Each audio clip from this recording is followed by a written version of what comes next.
بسم اللہ الرحمن الرحیم۔ السلام علیکم۔ سلطان محمود غزنوی کا پورا نام یمین الدولہ ابو القاسم محمود ابن سبکتگین ہے۔ 997 عیسوی سے اپنے انتقال تک سلطنت غزنویہ کے حکمران رہے۔ انہوں نے غزنی شہر کو دنیا کے دولت مند ترین شہروں میں تبدیل کیا۔ اس کی وسیع سلطنت میں موجودہ مکمل افغانستان، ایران اور پاکستان کے کئی حصے اور شمال مغربی بھارت بھی شامل تھا۔ محمود غزنوی 971 عیسوی میں پیدا ہوا۔ 6 برس کا تھا کہ باپ غزنی کا بادشاہ بنا۔ 15 سال کی عمر میں باپ کے ساتھ جنگوں میں شریک ہونے لگا اور اس کی بہادری اور جرأت کے چرچے ہونے لگے۔ چنانچہ سبکتگین نے اس کو خراسان کا حاکم بنا کر بھیج دیا۔ تعلیم نہایت عمدہ پائی تھی۔ فقہ، حدیث، تفسیر کی کتابیں پڑھیں، قرآن مجید حفظ کیا۔ ابتدائی عمر میں فقہ پر خود ایک کتاب بھی لکھی۔ شمالی ہند کا راجہ جیپال سبکتگین کے زمانے میں 2 دفعہ غزنی پر حملہ کر چکا تھا۔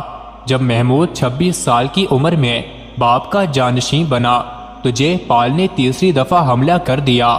محمود نے اس کو سخت شکست دی اور گرفتار کر لیا۔ راجہ نے بڑے وعدے وعید کر کے رہائی حاصل کی۔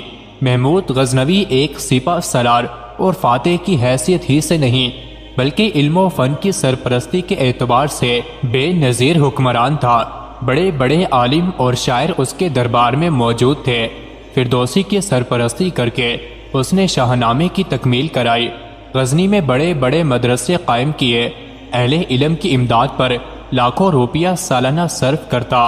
1022 میں محمود غزنوی نے پنجاب کو اپنی سلطنت میں شامل کر لیا۔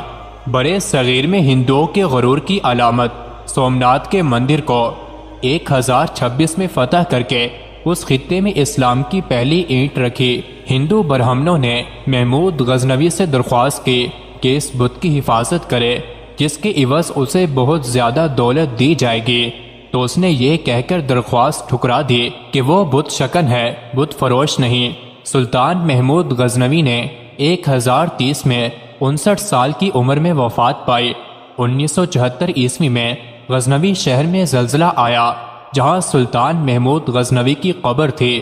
اس زلزلے سے سلطان محمود غزنوی کی قبر پھٹ گئی اور ان کا مزار بھی ٹوٹ پھوٹ کا شکار ہو گیا۔ تو اس وقت کے افغانستان کے بادشاہ طاہر شاہ مرحوم نے دوبارہ ان کے مزار کی تعمیر اور قبر کی مرمت کروائی۔ تعمیر کے مقصد کے لیے قبر کو پورا کھول دیا گیا کیونکہ قبر نیچے تک پھٹ گئی تھی۔ جب قبر کو کھولا گیا تو قبر کے معمار اور قبر کی زیارت کرنے والے حیران رہ گئے کہ قبر کے اندر سے 1000 سال سے مرے ہوئے اور تابوت کی لکڑی صحیح سلامت ہے۔ وہاں موجود سب لوگ حیران اور ورطۂ حیرت کا شکار ہو گئے۔ 1000 سال گزرنے کے باوجود بھی تابوت صحیح سلامت تھا۔ حکام نے تابوت کو کھولنے کا حکم دیا۔ چنانچہ جس آدمی نے سلطان محمود غزنوی کی تابوت کو کھولا وہ پلٹ کر پیچھے گرا اور بے ہوش ہو گیا۔ جب پیچھے موجود لوگوں نے آگے بڑھ کر دیکھا تو وہ سلطان جو 33 سال حکومت کرنے کے بعد فوت ہوا اور اسے فوت ہوئے 1000 سال گزر چکے تھے، وہ اپنے تابوت میں ایسے پڑا تھا جیسے کوئی ابھی اس کی میت کو رکھ کے گیا ہے۔ سلطان محمود غزنوی کا سیدھا ہاتھ سینے پر تھا، ان کا الٹا ہاتھ اور بازو جسم کے متوازی سیدھا تھا اور ہاتھ ایسے نرم تھے جیسے زندہ انسان کے ہوتے ہیں، اور ان کو 1000 سال مرے بیت چکے تھے۔ یہ اللہ تعالیٰ نے ایک جھلک دکھائی کہ جو میرے محبوب کی غلامی اختیار کرتے ہیں وہ بادشاہ بھی ہو گئے، تو وہ خدا کے محبوب بن گئے اور اس کے پیارے بن کر اس کے دربار میں کامیاب ہو کر پیش ہو گئے۔ مزید ایسی ہی ویڈیوز کے لیے چینل کو ضرور سبسکرائب کریں۔